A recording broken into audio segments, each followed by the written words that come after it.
Hudhud అనగానే విశాఖపట్నం ప్రపంచం అంతా చూసింది అధ్యక్ష. మీ అందరికీ మరలా ఒకసారి ఆ హుదూద్ని జ్ఞాపకం చేసుకునే విధంగా ఆ రోజు విశాఖపట్నాన్ని చంద్రబాబు నాయుడు గారు హుదూద్ వచ్చిన తర్వాత ఎంత ప్రకృతి నాశనం అయింది, ప్రజానీకం ఎంత ఇబ్బందులు పడ్డారు,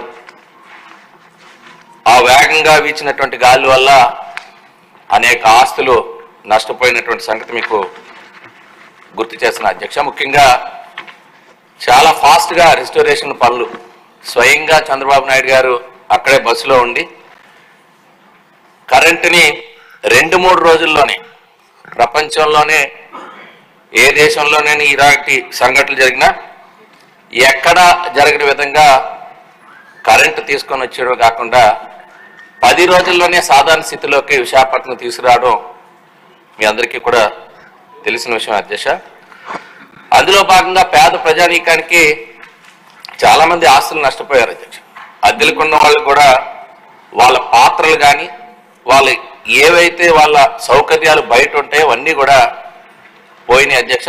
అందువల్ల ప్రతి కుటుంబానికి కూడా 5,000 రూపాయలు వరకు ఆ రోజు నష్టపరిహారం కూడా ఇవ్వడం జరిగింది అధ్యక్ష.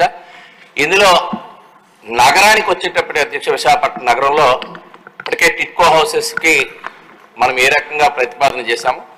అందులో అఫోర్డబుల్ హౌసింగ్ ఉన్నటువంటి వారు కాకుండా ఈ హుదూద్ హౌసింగ్ అనేటువంటిది ప్రత్యేకంగా మంజూరు చేయడం జరిగింది అధ్యక్ష. ఎన్టీఆర్ గారి పేరుతో ఈ అర్బన్ హౌసింగ్ అనేటువంటిది కేంద్రం రాష్ట్రం కలిపి నిర్మాణం చేయడం జరిగింది అధ్యక్ష. అందులో కేంద్ర వాటా అధ్యక్ష దాదాపు 66 కోట్లు కేంద్రం ఇస్తే రాష్ట్ర వాటా కింద 216 కోట్లు ఖర్చు పెట్టారు అధ్యక్ష. మొత్తం 5,428 శాంక్షన్ చేస్తే ఇప్పుడే మంత్రి గారి సమాధానంలో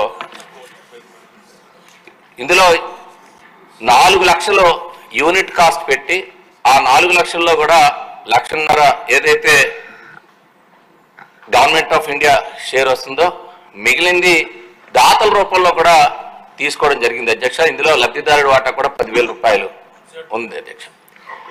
ఈ రకంగా ఈ నిర్మాణాన్ని చేపడితే దురదృష్ట అధ్యక్ష అప్పట్లోనే మన ప్రభుత్వంలో ఆ రోజు తెలుగుదేశం ప్రభుత్వంలోనే 2018 నాటికే దాదాపు 3,000 పైన ఇల్లు పూర్తి చేయటం లబ్ధిదారులకు ఇవ్వడం జరిగింది అధ్యక్ష. కేవలం కొమ్మాది అనేటువంటి గ్రామం, కొమ్మాదిలో ఉండేటువంటి ఇల్లు నిలిచిపోయినాయి అధ్యక్ష. మంత్రి గారి సమాధానంలో ఈ గృహాలు నిర్మాణాలు ఆగిపోయాయంటే లేదని చెప్పారు. బహుశా అధికారులు రాసి ఇచ్చింది చదివింటారు. ఆగిపోయింది అధ్యక్ష. నిలిచిపోయి 5 ఏళ్ళు కూడా కనీసం అక్కడ పనులు నిలిపివేసి అక్కడ లబ్ధిదారులకి ఈ రోజు కూడా ఎన్నేళ్ళు అధ్యక్ష. ఇది 2014లో హుదూద్ అయింది, 15లో మనం శాంక్షన్ చేసుకున్నాం ఇల్లు, ఆ 18కే అన్ని పూర్తి చేసుకోగలిగాం. ఇప్పుడు 2024లో ఉన్నాం అధ్యక్ష. 8 ఏళ్ళు ఒక లబ్ధిదారులకి ఇల్లు ఇవ్వలేనటువంటి పరిస్థితిలో ఈ హుదూద్ ఇల్లు తయారైనాయి.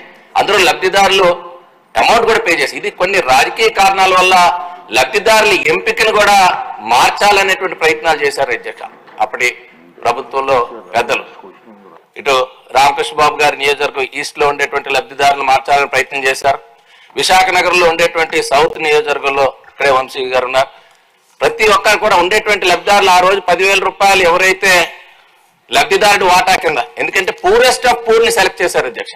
టిట్కో హౌసెస్ అయితే అఫోర్డబుల్, అందులో లోన్ కాంపనెంట్ ఉంటుంది, అందులో కొంత అఫోర్డబుల్ చేసేటువంటి లబ్ధిదారులు ఉన్నారు. కానీ ఈ హుదూద్లో జరిగినటువంటి ఎంపిక అత్యంత పేదల్లో అత్యంత పేదవాళ్ళు, ఎక్కడక్కడ నీళ్ళు లేని వారు, రుణం కట్టుకోలేనటువంటి వారినే ఎంపిక చేయబడి వాళ్ళకి చలానా రూపంలో ఏదైతే 10,000 రూపాయలు లబ్ధిదారు వాటా కట్టుకున్నారో వాళ్ళకి ఇంకా ప్రొసీడింగ్స్ కూడా ఇవ్వలేదు అధ్యక్ష.